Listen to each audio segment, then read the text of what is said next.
can't read.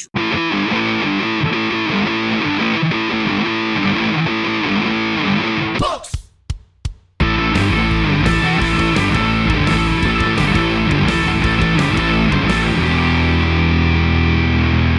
Hello, everybody, and welcome back to My Wife's Smutty Books, a podcast where my wife tells me about her hot books, and I give my hot takes. As always, I'm joined by the lovely, lovely Emily Bohatch. And I'm joined with my personal Illyrian warrior, Lucas Sabrilli. Oh, righty. That's the best compliment I've ever gotten. You know, I feel like I've got to set my game up. You know, I'm luring you in here to do something to talk about my smutty books for an hour. So I've got to give you a reward we are off somehow. to a good start. My Illyrian warrior. Hell yeah. Okay, which Illyrian warrior am I? Cassian, obviously. Oh, God, damn, you are buttering me up now. Because he's the best. He's the best one. He is the best one. How can you not? He is such a cinnamon roll. I could see why people might put Rhys as their favorite, but if you pick Asriel, you need help.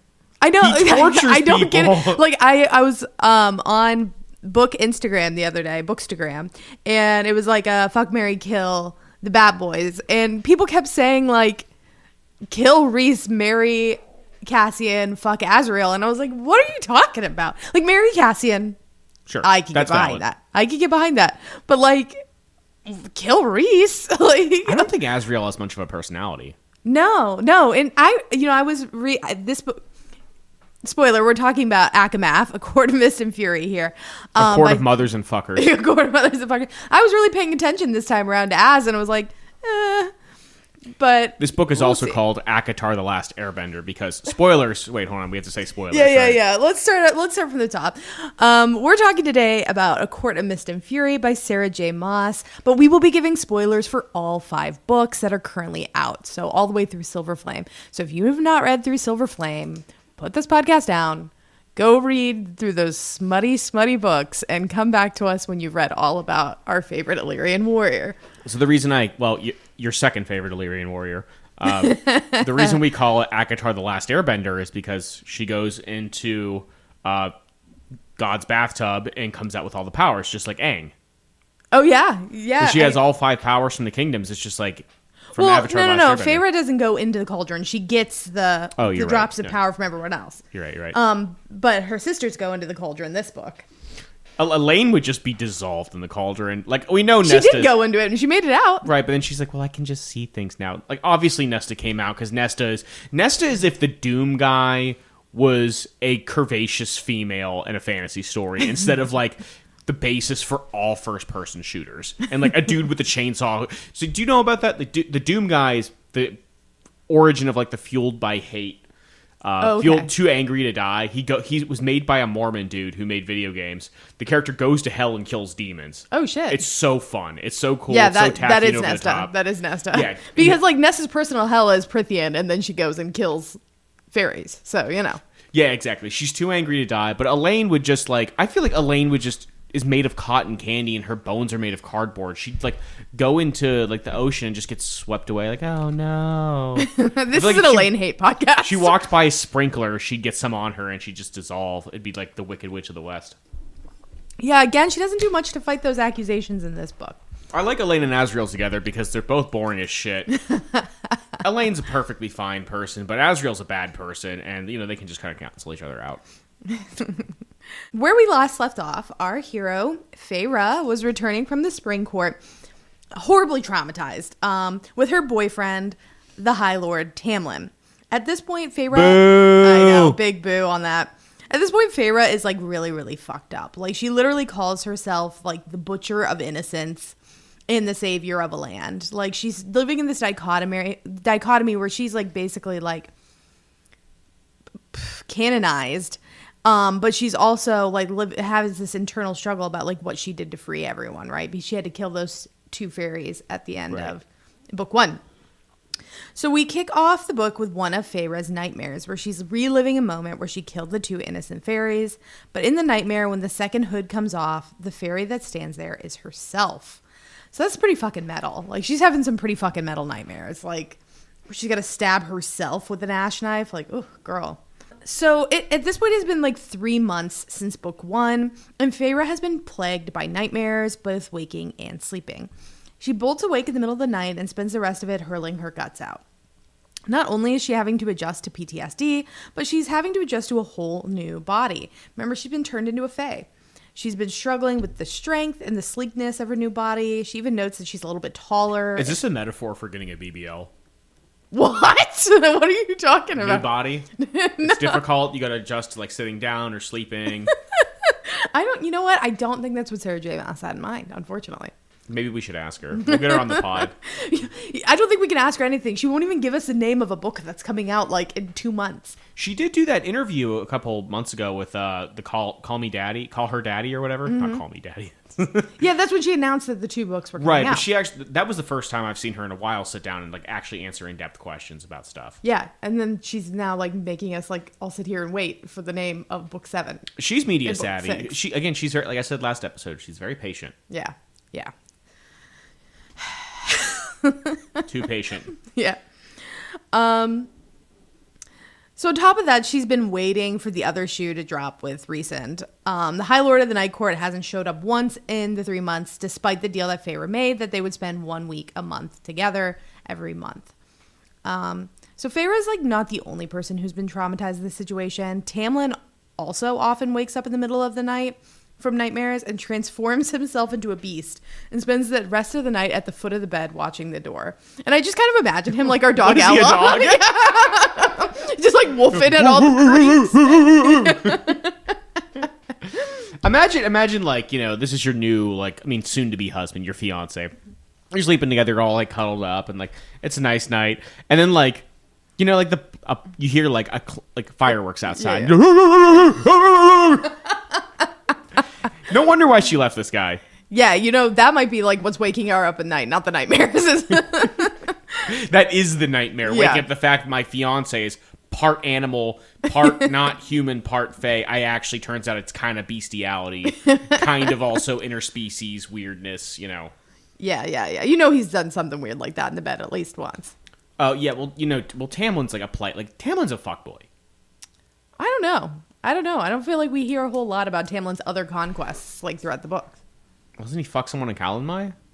Oh, well, okay. Well, he allegedly has to, but who knows about that, right? Yeah. Because I think they say in book 3 that like Lucian did Calanmai while Feyre was gone. You're going to say he fucked Lucian on Calanmai. I'm like, that's what we want to see. That's what the fans fiction. want. So, I guess that like not everything is terrible. Like 2 months ago, Tamlin proposed to Feyre, and she's been planning the wedding ever since. Though she doesn't seem particularly excited about it. But now that the wedding is 2 weeks away, Feyre is itching to do something other than think about it. Like most people spend months planning the wedding before they get the wedding blues, but Feyre's got it like right away. So Tamlin is heading out to a local village that is being rebuilt, and Feyre begs him to come with, but Tamlin turns her down. He says that she is like a sign to their people of stability, and basically like she's worshipped for ending Amarantha's reign of terror. So we can't afford to lose her and put her in harm's way. Tamlin pretty much tells her to like go back to the house and get back to painting. Like it's pretty close to exact words there. Feyre and Tamlin had become, in a way, kind of like deities. And this isn't helped by Tamlin's childhood friend, Ianthe, who's a high priestess, who was like following... I forgot they were friends. Yes, childhood friends. And Ianthe's like following them around. Does he know what she does? I don't know. I have to see next book if he does. But at the end of this book, he finds out that she like sells the Archerons to Hybern, basically. But... I don't know about the like weird like sex coercion stuff. Like if he knows about that. Like is that in this book? That is in this book. So Ianthe is a high priestess, and she's basically like following Tamlin and Feyre around, calling them Cauldron Blessed. Now Ianthe like escaped Prythian during Amarantha's reign to the continent to hide out for a while. So she didn't have to like go through the horrors that everyone else did, but she's returned in time to try to like gather up some power, and she's been hanging around the spring court and helping Feyre plan her wedding and assimilate to life in a court, like as the consort of a High Lord.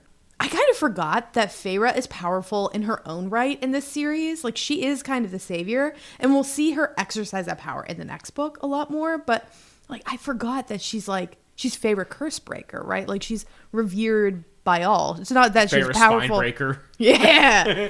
Amarantha just twists her up like a pretzel. Oof. It's not that just that she's like powerful friends. She's like powerful in her own right. Like before she becomes a high lady. So. Well, I think she's like a good fighter, and she's like tenacious and brave and all that. Yeah. It's hard to hang with superheroes. Yeah. So that's what the pair is doing at this point. They're creating table arrangements and discussing whether the Archeron sisters will be attending. Ianthe throughout this is like getting information about the Archeron sisters because, like I said earlier, she's going to sell them out to Hybern by the end of this book. Fucking Ghislaine Maxwell of Prithian. Yeah, pretty much. Yeah. Yeah, she's a sexual predator. Yeah, she's a bastard. sexual predator, and she's like doing trafficking. Yeah. So Ianthe asks Feyre what color roses she wants for the wedding, and Feyre says anything but red. Red reminds her too much of what happened under the mountain and the blood that she spilled. So later, Feyre and Tamlin are discussing their future, and Tamlin paints this very pretty picture of their marriage and says that like after the wedding, they can put all of this trauma behind them. Never explains the steps that they'll take to put the trauma behind them, but we'll just put it behind us, right? And Feyre asks like what she's going to be called when she's Tamlin's wife. Will she be High Lady of the Spring Court? And he just like laughs at her and says, "There's no such thing as High Lady," which we find out by the end of the book. Fuck you, Tamlin. There is High Lady. So wait, is there only High Lady in the Night Court, or is there High Lady just in the Night Court? Everyone else is like the consort or the Lady of the Spring Court or whatever. Lady of the what court, you know? There's big yuck energy on Tamlin's part. Does Rhysand invent that, or does that exist yes, beforehand? he invents that. Okay, so the High Lady's a new thing. That is a new thing at the end of this book. Yeah. I'm surprised it took, like, of these thousands of years, like, there wasn't a woman from a more powerful family than the man. And when they married, they like the deal was they'd be equal. You know, I'm surprised that didn't happen at some point. Well, like, so the way that the system works is, like, the power flows into the next High Lord. So it's not just, like, there's an arbitrary, like, pick, right? It's not like they marry and then the power is split amongst them. And the High Lord's always the most powerful. So there's never anyone who, like, rivals that power until you get, like, Rhys and Feyre, who are true matches for each other, like, in power and strength. Yeah, but maybe superhero power, sure. Like, but there's also, like, if you control the ports and you, like, can stop power. the food from coming in, yeah, you might have more power than a guy who can shoot lasers out of his hands. Fair.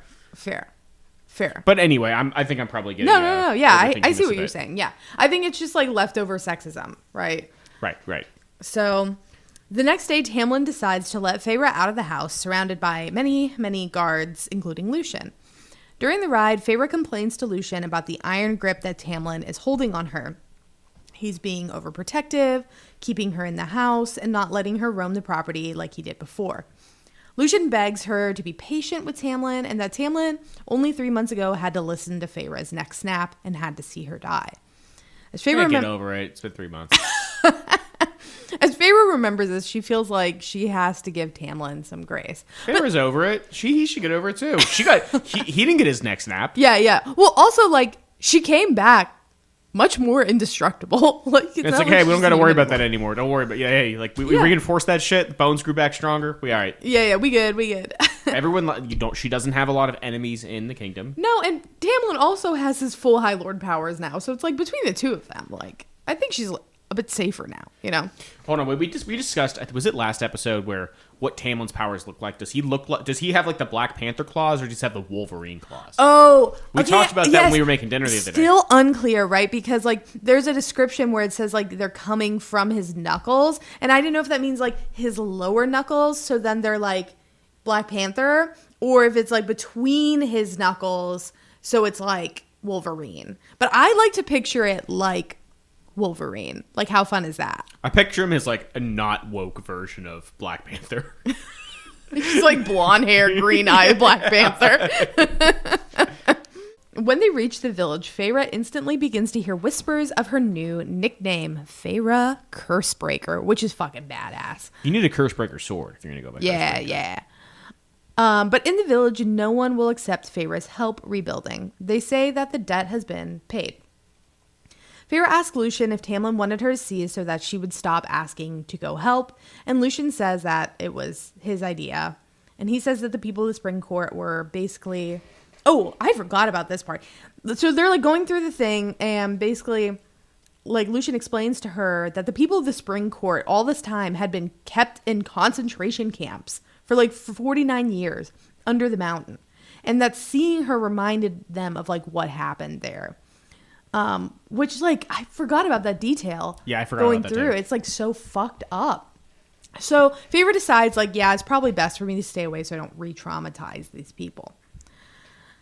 I don't know if like that's a real thing from Lucian, like, oh, seeing you re-traumatizes them. Like, when you think like seeing Feyre as like our savior, like the person who saved us, like. Yeah, I kind of agree with you. I think that it probably be more like that. But Lucian's always worked. Like, Lucian's not a bad character, but he is shrewd. He's always working an angle. Mm-hmm.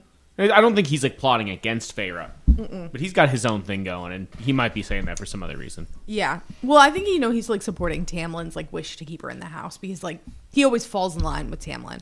And that's like one of his failures this book is like he kind of follows Tamlin blindly, like right until the very end. Yeah, that's like, be careful who you hang out with. Yeah. Lucian's a good example. Because Lucian's a pretty good guy, but Tamlin has a lot of good moments, but he also does things that are, I think we can say, unforgivable. Yeah, and like, it had faded for me a little bit how bad he is. For me, I'm like, oh, his bad moment is in the next book where he's like calling Feyre a bitch and a whore. It's like, okay. No, that's not the bad moment. The bad moment's where he betrays the kingdom. Well, yeah, he could call her some names, which is nasty. Like, he does things that are bad for like 500 years. Like, I'll go over it a little bit more. There's a lot of stuff that he did like in the past that I was like, oh, that's fucked. Like, I forgot he did that. So the night before the wedding, he throws her sisters in God's crockpot. He does. He doesn't know about that. We'll get there. Okay. So the night before the wedding, Feyre is like barely emotionally hanging in there. She wakes up after having a nightmare about being crushed by the spikes because she's illiterate. The challenge number 2. And she tells herself that all she has to do is get through this wedding and then she can have her happily ever after. Then everything will be fine.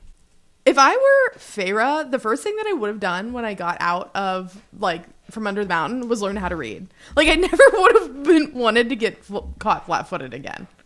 Yeah, maybe she's just too traumatized. She's like, the words, they're getting me. Like, oh, God, words, remember what happened. That could be it. She's just, like, out walking around. She's like, a worm. And she's in the Spring Court, and they like always come up when it like the worms come up when it rains. So she's like out on the path. She's like, oh God. But everything is not fine on the wedding day. When Feyre arrives at the top of the aisle, she looks down and she sees blood red rose petals littering the ground like drops of blood underneath the mountain. Which is fucked up for Ianthe to do this shit, but Feyre starts panicking. The words like liar, killer, they float through her head, and she thinks of the 2 fae whose blood that she shed on the ground, so much like the blood red petals under her feet. There's too many people watching her. There's too many eyes on her. She hasn't like been surrounded like this by fae since she was under the mountain doing her trials. And Feyre stops partway down the aisle. This is her thought. She doesn't want to tackle or shackle Tamlin with her broken soul. I know, and that's like really sad. Like, she's like so defeated. Tamlin is confused. He like holds out a hand. He like calls her name, but Feyre thinks that she's trapped. Tamlin's like, I'm the bitch, not you. She can't turn away from him, or she'll lead everyone to like talk about like what's going on between the savior whose true love saved us all. In her head, she starts screaming, help me, please save me, get me out of here. As Tamlin steps towards her, she internally screams, no. Ianthe beckons Feyre forward. She says, come, bride, and be joined with your true love. Come, bride, and like good triumph at last. So like, again, she's not a person to them. She's like a deity figure. Just as Feyre is considering bolting, thunder cracks behind her. Wedding guests turn around and then start disappearing or hiding, and out of a drift of smoke comes who else but the High Lord Rhysand, and he says, hello, Feyre darling. Oh, for the first time, wedding crasher, let's go. I see, this was still when I was a Rhysand hater when this showed up. I was like, this motherfucker, like, go home. Like even though she was like begging for someone to save her? Yeah. Because he's reading her mind. She didn't give him consent to read her mind. She's screaming it down the bond at him. Does she even know the bond exists? Yeah, she does. She suspects because she always is like looking at her hand, like thinking like, oh, like there's something here. Like I feel a connection like that he can hear what I'm thinking. And he does talk in her head when she's under the mountain. It's just like, you can't be mad at someone if you're like, for eavesdropping, if you're standing in the middle of the street screaming at the top of your lungs. I've been a recent hater for a long time, and I eventually come around on him because his behavior changes. Yeah. But at this point, I still don't like him. I think she should have just turned around and married him right then. No, but it is also like her decision. It's not, he's making a decision on her behalf, showing up and being like, Feyre could have turned around and said no. Like, there would have been consequences. It would have been bad if she wasn't strong enough in this moment to do it. Right, but it's also like him reaching in and disrupting their marriage for his own personal benefit because he loves her so much is Tamlin behavior. I think he's doing it because she's asking. He's not doing it for her. He's doing it for him. He's in love. No. He's in love. I mean, no. Yes. Then why did he do it? Just to be nice? He did it to save her because I don't think they had magical divorce there. Like, well, actually, it was a dissolution or an annulment. Like, he doesn't want her to like lock in on something she can't ever, in hundreds and hundreds and hundreds of years, get out of. Yeah, I mean, like, I understand why he would feel that way, but to make that decision for her was wrong. What, they can just come back next week and get married? That's the thing that convinces me. That's the thing that convinces me is when she comes back, they don't get married. They never get married. Yeah. It's like, I think it's like 3 months that this goes on. They never get married. They had 3 months to do it. They could have done it the minute that she got back. Yeah, even the deal of like, you're mine for 2 weeks out of every month. Don't. It's 1 week. 1 week, whatever. Like, either way, it's like, what is she, like, a child of a divorce? Like, no, she's got her own life and her own, like, she doesn't belong to Tamlin or Rhysand. She belongs to herself. Like, I think Rhysand, just because he's really hot, in the book. He gets away with so much shit because he's hot. Because some of the stuff he does early on, I think is worse than the stuff that Tamlin does early on. It flips later. Okay. That's a bad take, but okay. It's a hot take. That's what you come here for. No, I do. I think at this point, I think Rhysand is inferior to Tamlin. Morally. I think he's in the moral low ground. Ugh. At this point in the books. Brother. Yeah. All right, we'll talk about it. We'll talk about it when Rhys explains himself later in this book. So Tamlin tells Rhys to get out, but Rhys is there to call in his bargain. He tells Tamlin that he should be grateful that he waited 3 months to do so. In any case, Rhys says he thought that the ceremony was over, or at least Feyre seemed to think so. So Feyre knows at this point that Rhys knows that she was planning to say no, and she's had an inkling this entire time that Rhys can read her thoughts through the bargain bond, as I said. At first, Tamlin tries to beg, but when he realizes it's futile, he just threatens Rhys and tells him you have to return Feyre in one piece. Rhys grabs a hold of Feyre and teleports her back to the Night Court. They arrive in a beautiful palace situated on the side of a mountain. But Feyre is not amused, despite the beauty around her. What if she had taken her away and the place just sucked? What if it was just like a dilapidated, shitty house? It's like, hey man, I know they turned the water off, but we're working on it. That's what she's expecting when she gets there, is to be put in another cell, to be a prisoner. But she's shocked when she's in a palace and has her run of the place. So she tells Rhys how dare he interrupt the wedding, and he just replies fair. You're welcome for saving you when you asked. Feyre claims then that she didn't ask for anything, but Rhys rips off the glove covering her bond tattoo and says he heard her begging anyone to rescue her, and he heard her say no. He hears her not consenting to be married to Tamlin. He maintains that it was the perfect time to steal her away.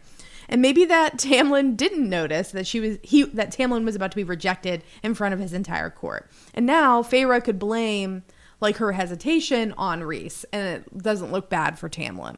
Rhys then demonstrates a disturbing knowledge of what Feyre has been going through lately, how she's up in the middle of the night throwing up, how she can't go into certain rooms or see certain colors, and Feyre tells him to get the hell out of her head.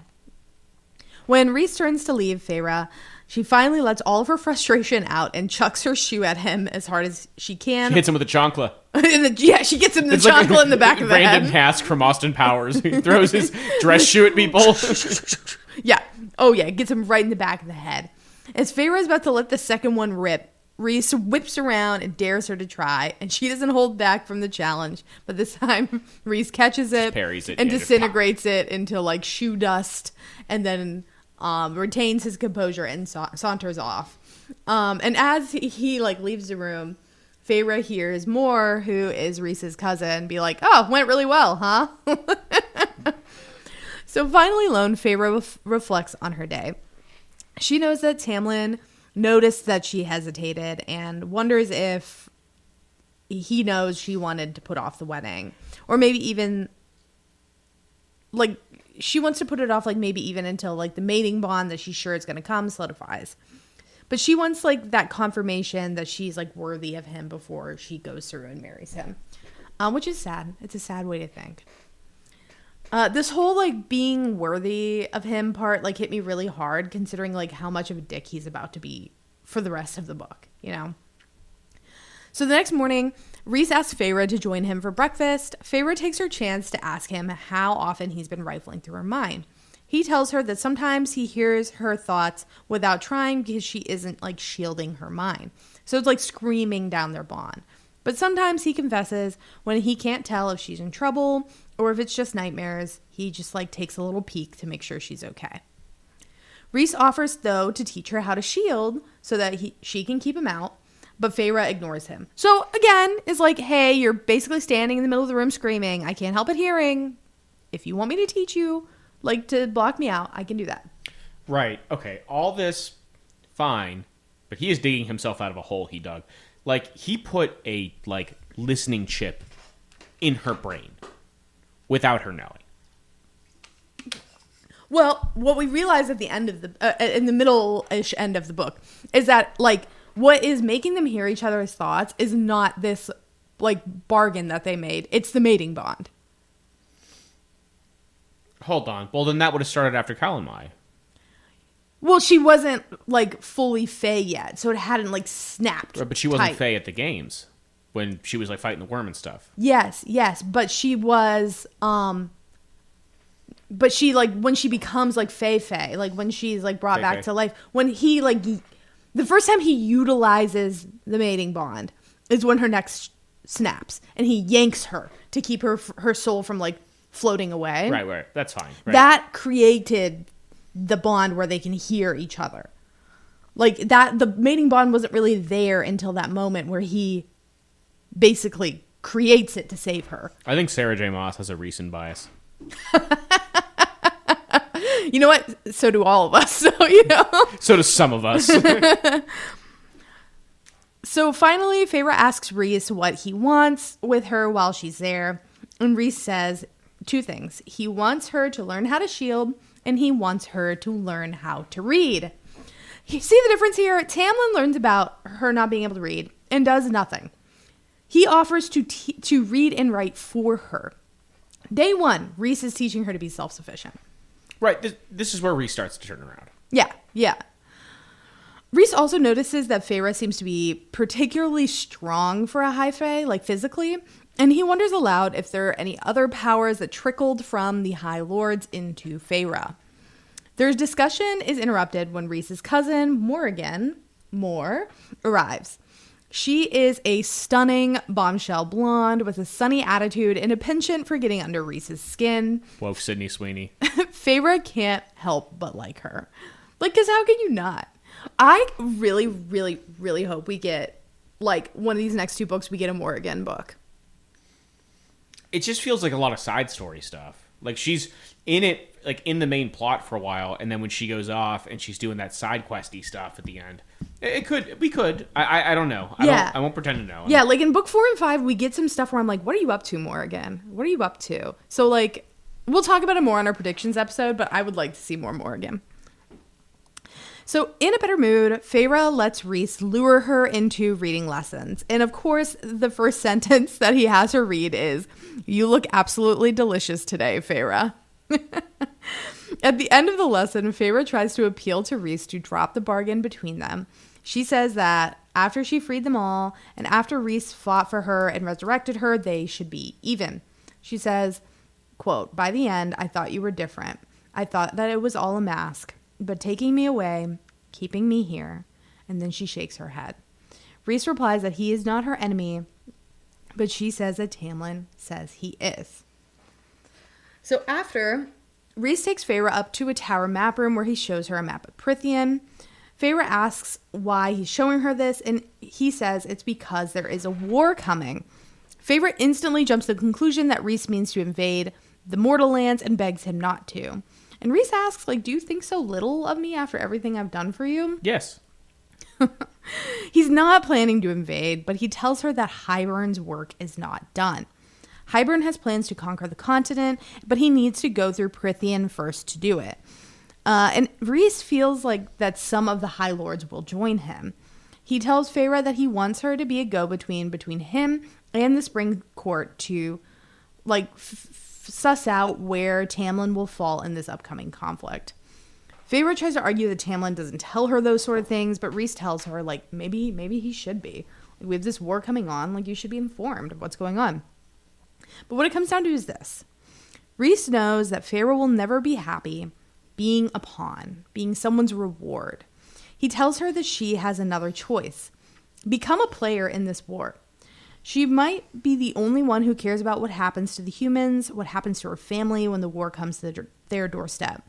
And if she wants to save the humans, Rhys tells her, then she has to become someone that Prythian listens to, someone vital. He says, there may be a day, Feyre, when only you stand between the King of Hybern and your human family, and you do not want to be unprepared. Now, this is like a huge difference between like Tamlin, who says like, I don't even want you to train because that sends a bad message. Like, again, he just like wants her to be like weak and like helpless. Yeah, again, this is when Rhys starts to turn things around. Mm-hmm. As a week ticks by, Feyre continues to practice her reading and writing, mostly being subjected to Rhys's funny sample sentences like, Rhysand is the most handsome High Lord. I mean, yeah. I mean, that's, yeah. According to him, of course he is. I mean, I think he probably is. Let's be real. One day she overhears Rhys and Moore discussing some news. A temple in the Night Court was attacked, and they're not really sure who the attackers were. It seems like this happened before, and Rhys flies out to deal with it. And this will come back. We'll get a character who survives this attack, who is instrumental in Silver Flame. So finally, the week draws to an end, and Rhys brings Feyre back to the Spring Court, asking her to think over his offer for them to work together to prevent this war. She says that she'll think on it. When Feyre makes her way into the manor house, she can see signs that Tamlin was trashing the place. He's in a total panic about Feyre being gone, and when she returns, he crushes her into an embrace.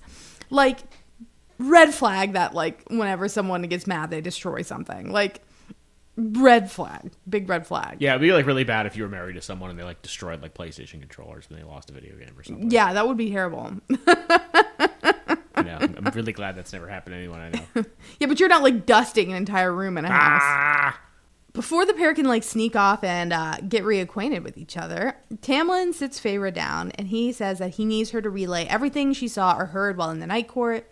She retorts that she didn't think that she was a spy and that this feels an awful lot like an interrogation. But Tamlin says they have no information about the Night Court, so Feyre is their best source. Feyre relays everything that happens, but she says she feels like she was, like, bathing in oil and mud. Like, it feels gross to, like, spy when she didn't think she was spying. She even relays a conversation about how Rhys thinks that she has some amount of power from each of the High Lords. Lucian responds that the High Lords, especially his father, won't like an idea that part of their powers are missing and that Feyre has them. Feyre asks Tamlin if he knew about these potential powers, and Tamlin admits that he suspected that she had powers this whole time. Feyre tells him she wants to train, she wants to be able to fight Hybern, and Tamlin absolutely forbids it. Boo. Fuck you, Tamlin. What reason does he give? That it would, like, send the bad message to, like, there are people who think that, like, peace and prosperity is finally here. But, like, peace and prosperity is not here. We're having a war. You know, this is like Anakin Skywalker trying to bring peace and prosperity to my empire, you know? Yeah, I don't know what I think of that. Like, what do you, like, what are, like, the subjects going to do? Are they going to, like, train and, like, raise weapons, or are they just going to, like...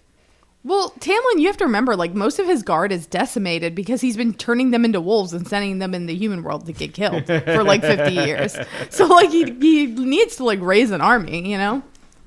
So, like, he could be preparing. He should just send his, like, shittiest dudes. Why did he send his friends?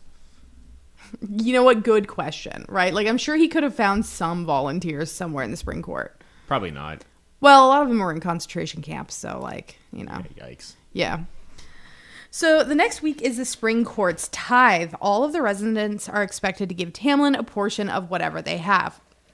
Feyre is seated on a dais with Tamlin as each fairy comes forward and offers what they can.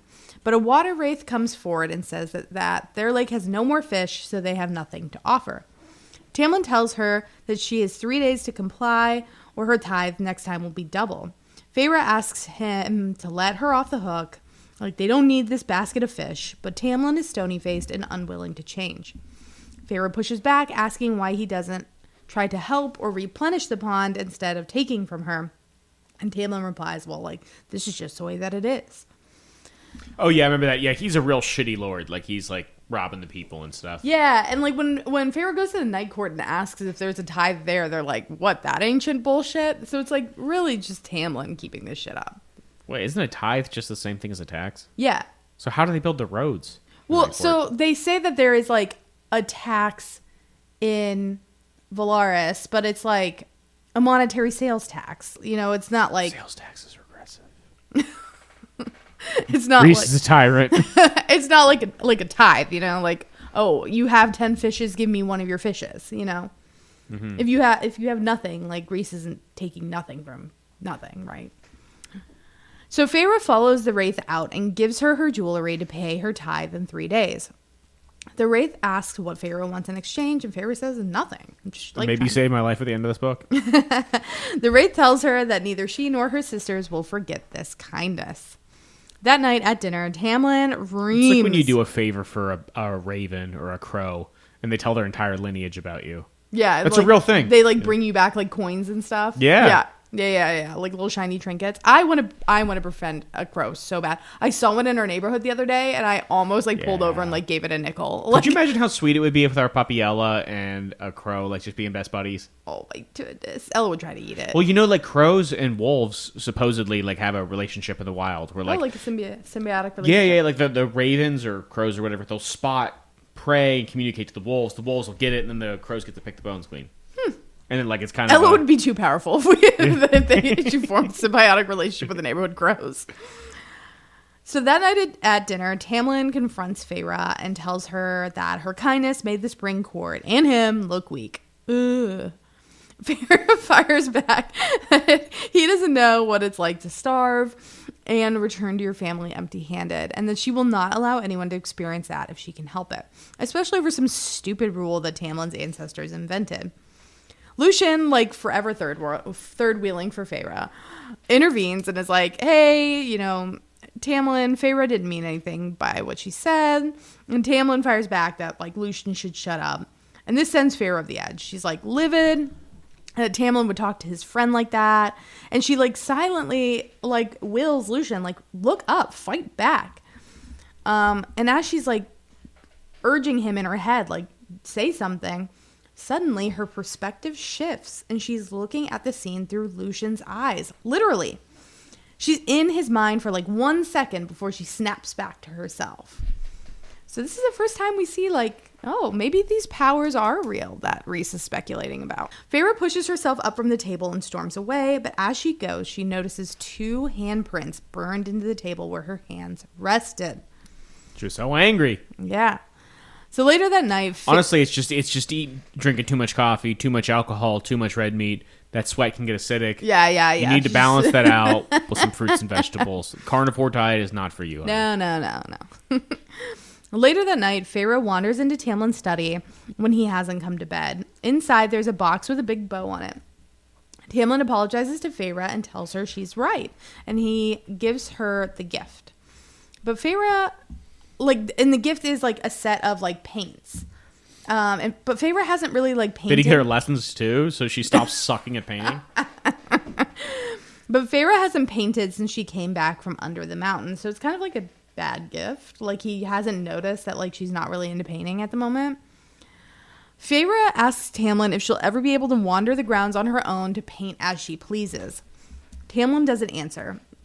Feyre tells him that she can't live her life under a lock and key and that she is suffocating under his guards. Tamlin responds she's already given enough. She doesn't need to give more. Feyre says, then marry someone who could put up with this. Tamlin goes quiet and then asks her if she doesn't want to marry him anymore. She tells Tamlin that she's drowning, and the tighter he holds on to her, the more he is the one pushing her face under the water. Tamlin's power explodes outward. The room is completely shattered except for a protective bubble around Feyre. At first, she thinks he threw up this like shield to protect her, but as Tamlin tries to approach her, and he's like stopped by this invisible barrier, and she realizes that she herself created it. So 3 different powers in one night have manifested here. Fuck Tamlin. He could have seriously hurt her. Like, and he knows that. Like, none of them knew she could have protected herself in this moment. And he gives this, like the exact excuses that abusive pieces of shit give when they do something abusive. Like, fuck him in this moment. He could have hurt Feyre. When he was just, like, raging around and she blocked him? Well, like, his power explodes out and he, like, decimates the room. And only her own accidental shielding saves her. Yeah, that's bad. Can't be doing that. But, like, the limits of, like, just having magic powers change what counts as domestic violence?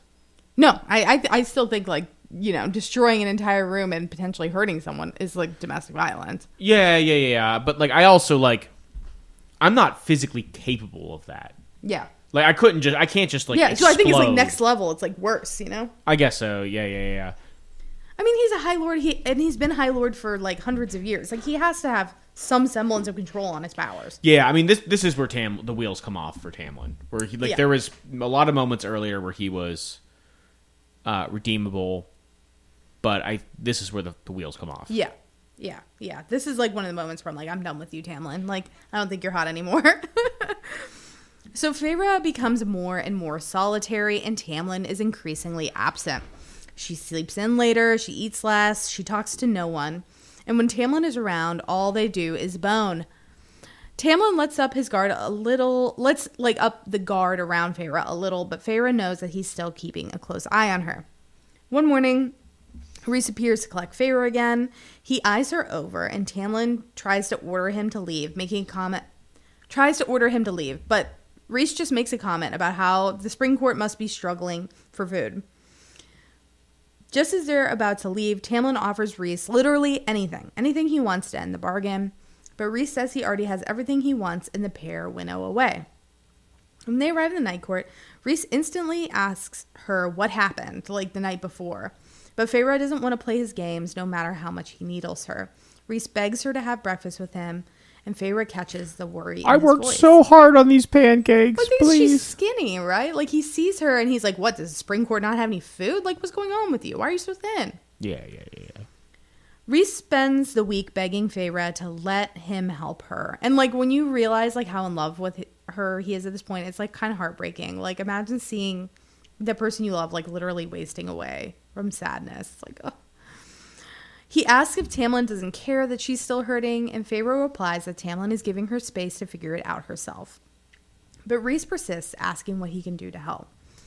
When Feyre returns to the Spring Court, Tamlin rolls back all the changes he made to give Feyre some breathing room, and he tightens his grip on her once again.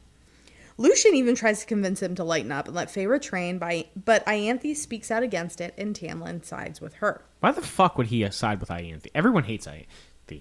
Well, him and Ianthe are childhood friends. Of course they are. Yeah. I mean, they should just maybe they're mates, and Feyre, like, kills her, and then, it's over. And Tamlin just has to wander the earth alone, like a wraith in the desert. I mean, that is how he spends, like, books, like, 3 through 5. Just as a cryptid. Yeah. No, it does. He turns into a chupacabra. No, he, like, remember, because he, like, once Feyre, like, destroys his court in book 3, he, like, spends all his time in beast form, wandering around the woods, killing, like, hunting. People say Mothman is sexy. Maybe it's just Tamlin. Don't you malign Mothman like that. One day, Tamlin and Lucien are called to the border closest to Hybern. Feyre chases out after them, demanding to go with. She needs to do something, like sitting on her hands is killing her. But Tamlin tells her no, and when she reaches the doorway of the house, she bounces against an invisible shield. The shield will let others in and out of the house, but not Feyre. She is locked in. Feyre spirals into a panic attack, her powers flowing out from her body and melting the engagement ring off her finger. As she passes out, she hears Mor's voice and feels Mor's arms lift her from the ground. You are free, Mor tells her as she carries her away from the spring court and into Rhys's waiting arms. Now, when you read this the first time, like, what did you think, like, about Mor coming to save Feyre? I knew that she was setting something up. You know, Tamlin starts doing things he's not supposed to be doing. Yeah. It's early in the book. Yeah. And these are personality issues and not things of circumstance. Yeah. I remember being, like, absolutely devastated when, like, Tamlin locks her in, like, reading it the first time. Yeah, I mean, I felt like it was just the next step, you know? When Feyre awakes, she's in the night court. Rhys is in an armchair next to where she's been sleeping, and he tells her that she's welcome to stay in the night court for as long as she wants, but she could also leave whenever she wishes. Feyre doesn't want to live by his charity, but Rhys offers her a job. Feyre agrees. She'll stay in the night court until she sorts herself out, if she ever sorts herself out, and in exchange, she will be Rhys's emissary to the human world. Rhys tells Feyre that he has to leave for a few days for business and that she should rest. But she's done resting. She's done being left behind. She asks Rhys if she could go with him, and he hesitates and says, like, okay, but what I'm about to show you, you can never tell anyone. Like, what you see, what you do, like, goes to the grave. Feyre, despite knowing that Tamlin would want to know, promises to keep Rhys's secrets. And with that, Rhys takes her to Valaris, the city of starlight. I thought we were going to go to the Bone Collector, but that's later. That's later. I love the, like, picture of Valaris. Like, it's so, like, European. Like, so just, like, there's, like, markets. And there's, like, all these people, like, living happily, bustling. There's lingerie stores. There's lingerie stores. Yes, we love this. It's part of the plot. There are canonically a lot of sex stores. I wonder if they're, like, classy sex stores or just, like, trucker sex stores. She says it's, like, boutiques. Like, boutiques. Oh, of course. For lingerie. Of course. Yeah. So, Amarantha destroyed every city during her time ruling Prythian. So, like, Feyre expects that she's going to be, like, touring ruins, like, in Valaris. But she's, like, shocked and a little bit angry to find this, like, sparkling cosmopolitan city that is, like, alive and well in the night court. Rhys gives her a full tour until it's time for the pair to go to the House of Wind, Rhys's other home situated on top of a mountain overlooking the city, for dinner with his inner circle. When Rhys and Feyre arrive, Feyre is lost in thought as she takes in the view. Rhys asks her to tell him what she's thinking, and Feyre says, quote, I'm thinking that I must have been a fool in love to allow myself to be shown so little of the spring court. I'm thinking there's a great deal of that territory I was never allowed to see or hear about, and maybe I would have lived in ignorance forever, like some pet. I'm thinking that I was a lonely, helpless person and I might have fallen in love with the first thing that showed me a hint of kindness and safety. And I'm thinking that maybe he knew that. Maybe not actively, but maybe he wanted to be that person for someone. That bastard! Tamlin! Like, do we feel like, you know, she has a point here that he's, like, been manipulative this entire time? Or is he broken too? Like, he lost his family kind of young. He's been alone for a long time. But, like, do you think this whole thing with Feyre, especially keeping the curse in mind, was manipulation? He couldn't tell her about the curse. No. I mean, so, yeah, he had to manipulate her, but, like, I don't know. It's like, do you feel like this was all a bid for control and not real love on his part? Because under the curse, like, he had to make a human fall in love with him, but he didn't have to fall in love with a human. Yeah. Maybe it's because, maybe to him, love and control are the same things. Oof. Hot take. So Feyre gets introduced to the inner circle. First, she meets two winged Illyrian warriors. What is that, the sound of you deep-throating Cass and ass? I mean, you said it, not me. Definitely not Az, dude. He's just like hot Dick Cheney. We've said this before.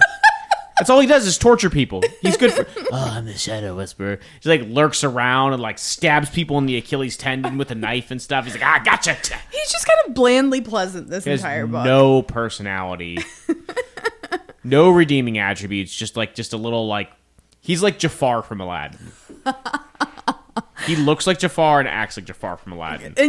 So in your head, he's Jafar, and in my head, Cassian is just Wrecker from Bad Batch. Yeah, absolutely. He absolutely is. Same accent, ugly as shit. Hey, he's beautiful. I know in the book he's canonically beautiful, but like Wrecker's chopped. I just in my head see him as like Wrecker, but with a wig. Like the Tyler the Creator Igor wig with like the hard bangs and just like...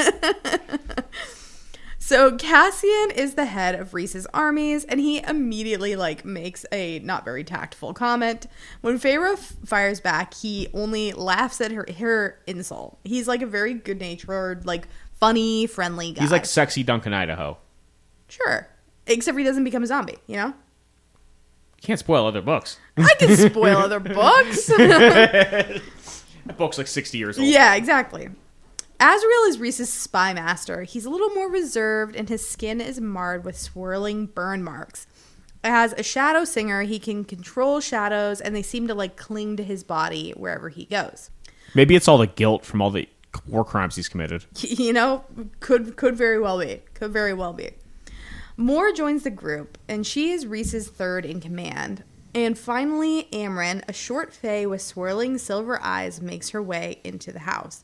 Well, she's not fae.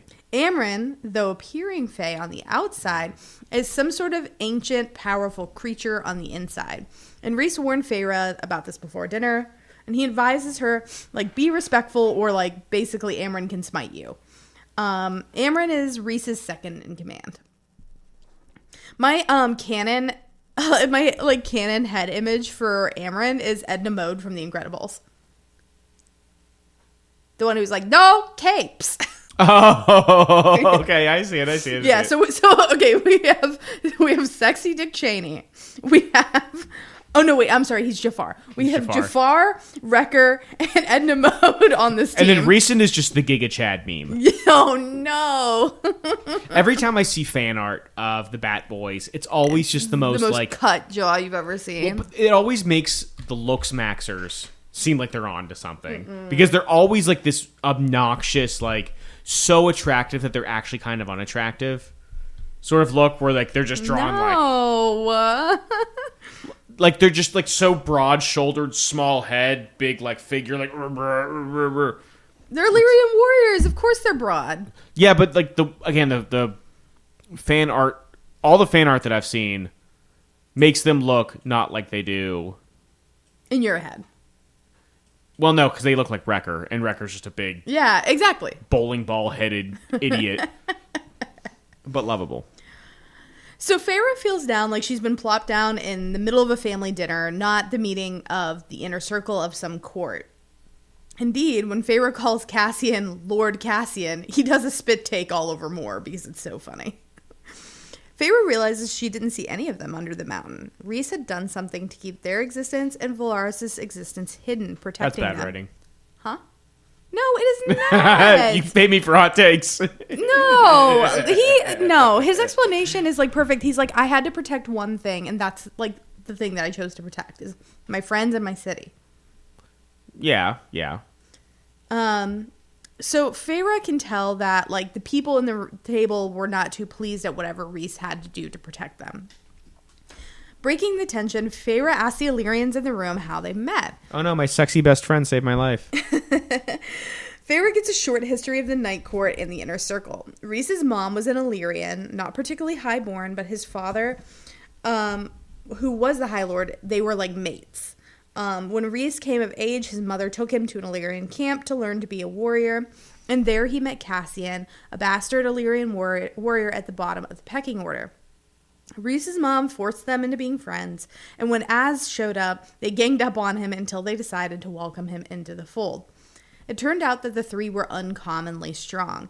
Azrael and Cassian were some of the strongest Illyrian warriors seen in years. 20 years later, when Rhys's dad came to check in on their progress, he noticed that the three of them together were a force to be reckoned with, and separated them during the Human-Fae War. Rhys also explained that after his father died and he became High Lord, the High Fae nobility, like within the Night Court, did not accept him because he was half Fae, half Illyrian. The ones who rebelled, he killed, and the ones who didn't were confined underneath the mountain. This court is called the Court of Nightmares, where Rhys's court is called the Court of Dreams. Moore simply says that she was born into the Court of Nightmares, but as a dreamer, she got out. And Amren says she's there because Rhys asked her to be. Like, it's just that kind of simple. So Cassian asks Feyre about her story, and she relays everything before she ended up at the Spring Court. He notes that she taught herself to hunt, but asks if she taught herself to fight. When Feyre says no, he tells her that she just found herself a teacher. Feyre decides she wants to join the fight against Hybern, and Rhys says that starts tomorrow. He announces to the group that the King of Hybern is about to launch a war, and Hybern wants to resurrect Jurian to do it. Now remember, Jurian was... He got the eyeball in the ring. Yes, he was the eyeball in the ring in book 1, but before that, during the Human-Fae War, he was the human leader.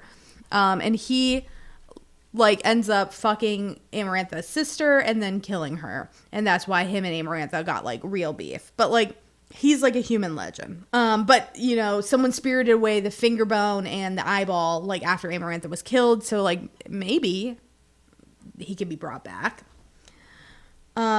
Rhys also relays that all the attacks on the different temples were related to this goal of bringing Jurian back. He asked Amren, how Jurian could even be restored from, being just a finger and an eyeball. And Amren says he has to go talk to the bone carver in the prison. The bone carver! Which is, all of the, villains here have, metal-ass fucking names. The bone carver, the weaver, The weaver? Yeah, remember the weaver? Yeah, I remember the weaver. Yeah. Oh yeah, well the name isn't metal, but what she does is pretty yucky. They have these comic book villain names, right? It's not just oh yeah, John Jones over there, he's a bad guy. John Jones you talking about the UFC fighter? I just was picking because John Jones is a bad guy. Everyone's scared of him. That's me just serendipitously just picking oh yeah, they say that guy Saddam Hussein is a bad guy. I don't know how I pulled that one out. I'm not gonna fight him. You can fight him if you want. So Rhys asks Feyre to come with him the next day, and she agrees. When they're flying back to the townhouse, Feyre realizes that the big bad High Lord of the Night Court is all an act to keep the city and his friends safe. She asks him the cost, and he tells her that he had to use all of his available power, weakened as it was, to control the minds of every Night Court member Amarantha came across and make them forget Valaris, Moore, Amren, Cass, Az. And since he had nothing to fight Amarantha with after that, he gave her his body to distract her from his deception. Feyre tells him that it's a shame that the rest of the world sees him as a monster when he's done so much to protect those he loves. That night, Feyre has another nightmare, but instead of waking up clammy and alone, Rhys rouses her from the nightmare and holds her hair while she throws up into the toilet. He strokes her back and tells her, he can relate, he has nightmares too. When Feyre dozes off, she wakes up, Rhys has tucked her into the nice clean bed. So, again, why could Tamlin not have bothered to do any of this even once? Rhys is just as traumatized, if not more, than Tamlin, but he can put his stuff aside to help Feyre. I think it's funny that, at some point in the book, he screams at Feyre, stop comparing us. But, he does everything polar opposite than Tamlin in every situation. So it's, kind of hard not to compare them. The next day, Rhys takes Feyre to the prison, an ancient complex sealed inside stone that holds Prythian's worst criminals and monsters. When Feyre realizes she has to go inside the stone mountain, she can't handle it. She has a panic attack and asks Rhys to leave, and without any questions, he spirits her back to Valaris. The next morning, Feyre wakes up to Amren sitting at the edge of her bed. Amren gives her an amulet that says helped Amren break out of the prison when she was a prisoner there. And Feyre wears it that day when they return. So, Amren is here, this amulet will save you. It will, let you get through it. You'll never be trapped with this amulet. Later, Amren reveals that this amulet is bullshit. And she just, gave, Feyre a brooch. And was here you go, a brooch. So Feyre and Rhys hike up the mountain and then down in the prison, and they come to the cell of the Bone Carver. The Bone Carver appears to Feyre as a little boy with dark hair and stunning blue eyes. Later, Feyre realizes he appears as her and Rhys's child. This is in a different book she realizes it, but it's like kind of cool from point one that like the Bone Carver like clocks it. Feyre offers to trade him a question for a question, and the Bone Carver asks what she experienced when she died under the mountain. Feyre relays it. In turn, Feyre asks if there were only like bits of bone and the soul left of someone, could they be recreated? The Bone Carver says using the cauldron, the source of all life, a person could be remade. Parts of the cauldron were severed and hidden in the temples that had actually recently been raided. Rhys asks the Bone Carver who has the cauldron, and he reveals that it is indeed Hybern. Hybern has this like god tier weapon that he's going to use against all of them. To get one of the final pieces of information, Feyre offers up part of her experience under the mountain. She tells the Bone Carver that she would have turned the knife under herself had the third fairy not been Tamlin. Rhys, for one moment, looks absolutely devastated. In return for her honesty, the Bone Carver tells her that the cauldron can be used to take down the wall between the mortal and the fairy world. So, like, not good. Feyre asks if there's anything that could be done to stop the cauldron's power. The Bone Carver reveals that there's a book called the Book of Breathings that has spells to negate the cauldron. The spells can be used by someone who is made, not someone who is born, so Feyre can use them. The book was split in half given to the Fae and half given to the mortal queens. When they get back, Rhys reveals all that they learned to the inner circle. He reveals his plan. They're going to take the fight to Hybern, infiltrate his island, sabotage or steal the cauldron. While they're trying to figure out how to get through Hybern's defenses, they're also going to look for parts of the book.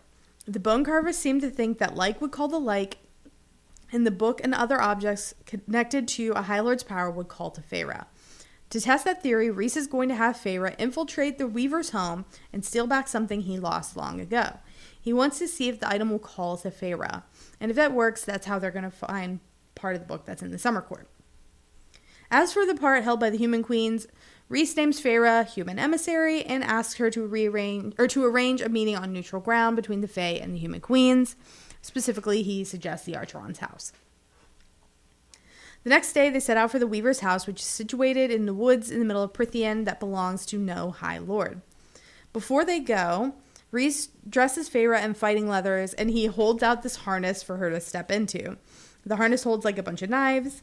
He kneels on the ground before her, and he explains the plan for the day.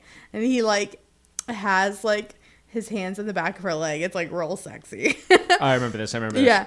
So then they winnow into the woods, and they set off in the direction of the Weaver's house. And as they're walking, Rhys asks Feyre if she liked the sight of him kneeling in front of her. And Feyre thinks, I know. And Feyre thinks his flirtation is to distract her from the danger ahead, but hey, it's free smut for the readers. Yeah. And indeed, there is some serious danger ahead. Feyre sneaks into the Weaver's cottage as the Weaver sits singing at her wheel. Feyre browses the trinkets finding the shelves, waiting for this pulse of recognition. And when she feels it, she's drawn to a ring with a stone so blue that it's almost black. She grabs it and tries to sneak out the door, but the Weaver catches her.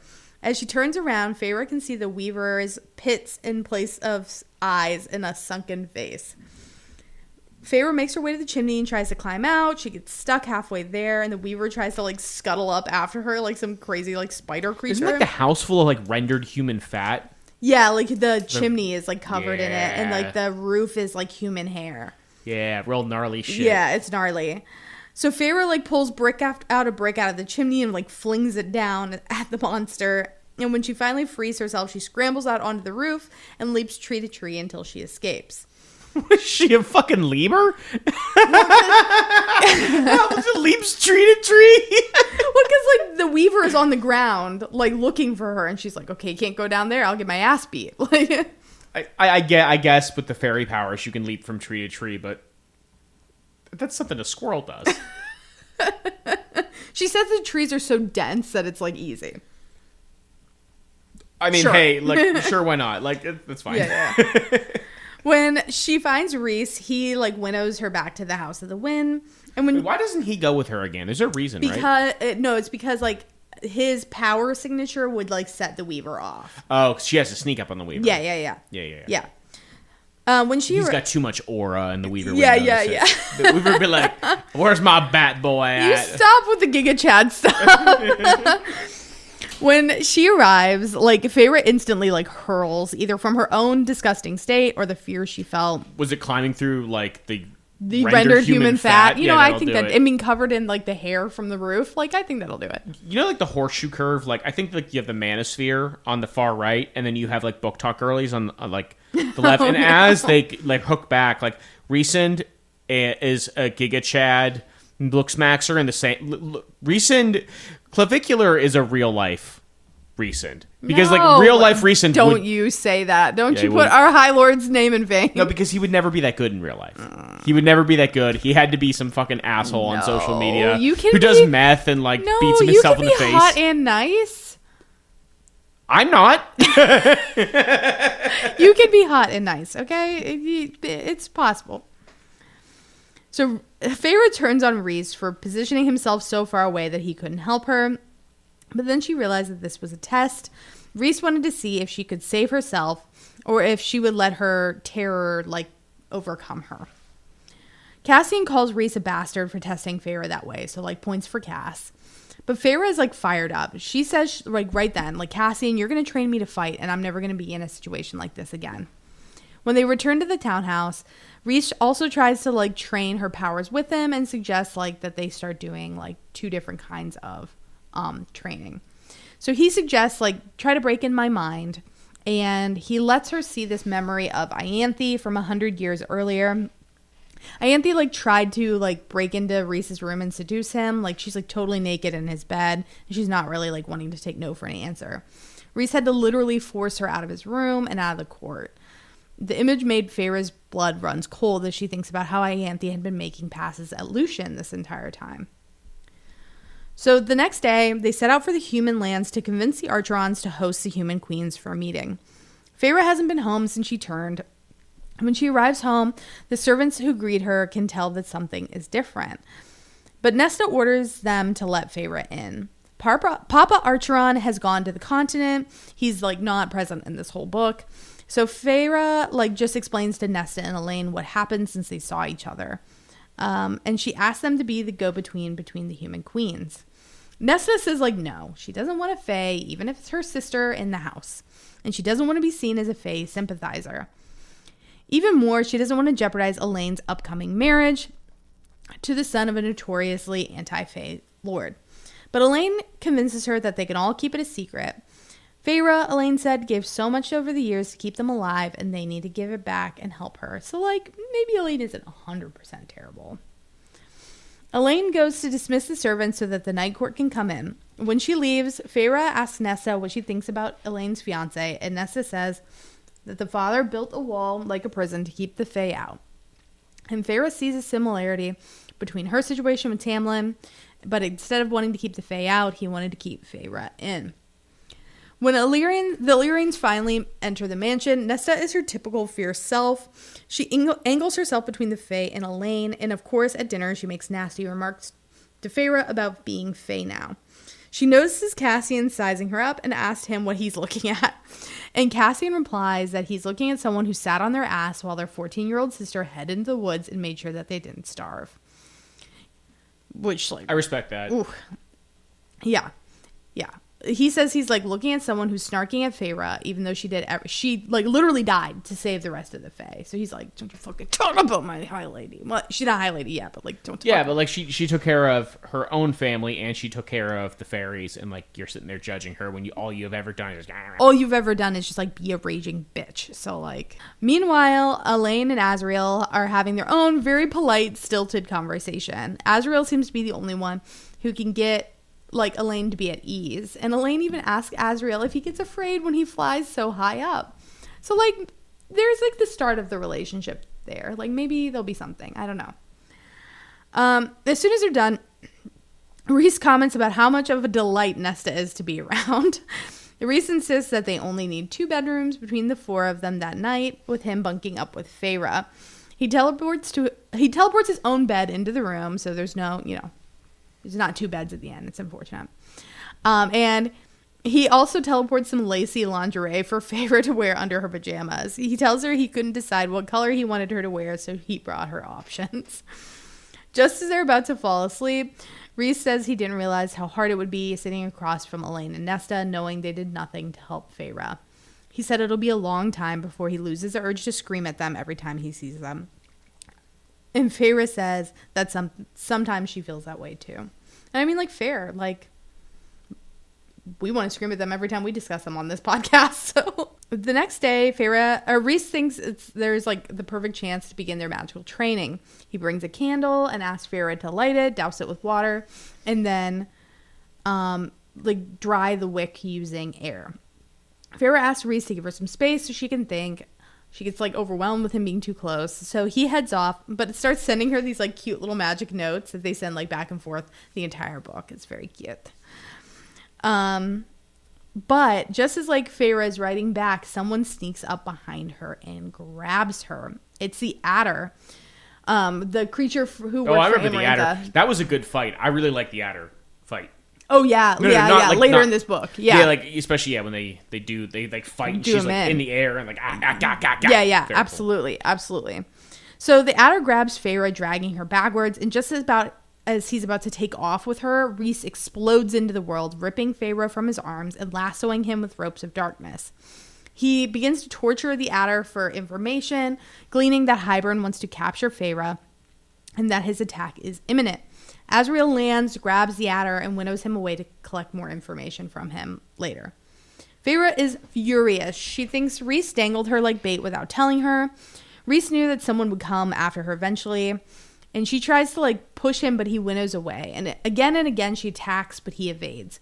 Finally, in her fury, she sees where he's headed and winnows herself there in time to tackle him to the ground. She did it. Though Reese is laughing in joy as Feyre straddles him in the snow, she is furious, and she tells him never to use her as bait again. If she's going to be his pawn, she's done working with him. Later, when they return to the Night Court, Reese apologizes, promising never to do that, and Feyre extends an olive branch, asking him to show her Valaris at night. And they have a cutie little dinner with the whole family. On the way back, Feyre hears a vendor playing this beautiful layered music, and she instantly recognizes it as music that she thought she hallucinated when she was in her cell under the mountain. She realizes that Reese must have sent her that music when she was on the verge of collapse, and he tells her that he did it because it was the only way he could think of to save her. So somewhere during this period of time, Feyre decides that she's finally done with Tamlin. She writes him a letter, says I'm not coming back, I'm okay. But things still feel weird with her.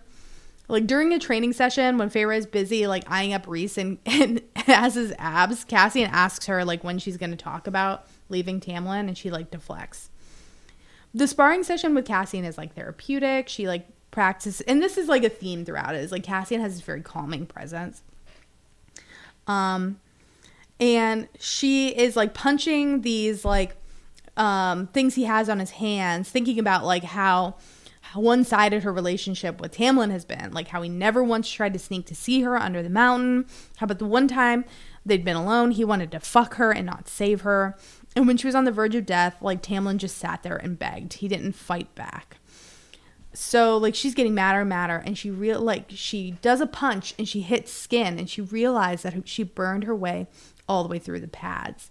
And Cassian looks her in the eye and says, if you still need it, keep punching. He's willing to take it, straight to the hands. Such a good and loyal friend. Everyone needs somebody like this in their life. Finally, Feyre is racked with sobs as she thinks about the blood she shed under the mountain. She tells Cass, it should have been me. Reese stops his sparring and comes to comfort Feyre. And he tells her that she will feel this way all her life, but she can either learn to live with it or she can let it kill her too.